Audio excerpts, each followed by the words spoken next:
خواندم به دوستم رهبر مهربان است، خواندم به دوستم که دوستم قهرمان است.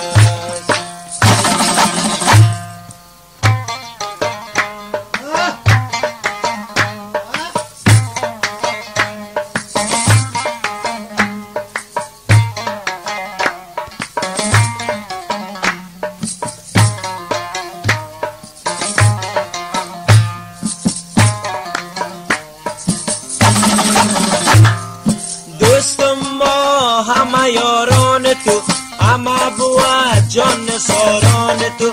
دوستم ما همه یاران تو، همه بود جان ساران تو. عشق و وطن بر دل و جان تو، چون بشی است همه یاران تو. عهد تو عهد صادقانه باشد، راه تو راه عادلانه باشد.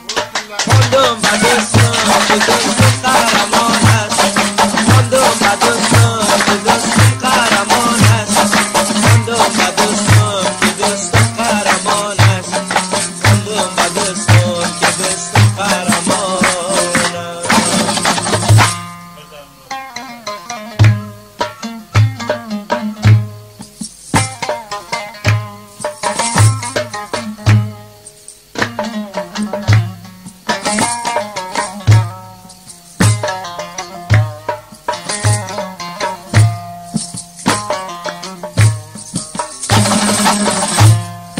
تو رهبری تو سخندان هستی، دلسوز به ملت افغان هستی.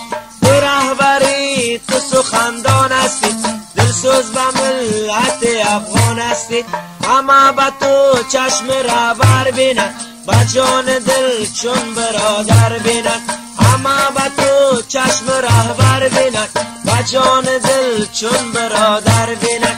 عهد تو عهد صادقانه باشد، راه تو راه عادلانه باشد.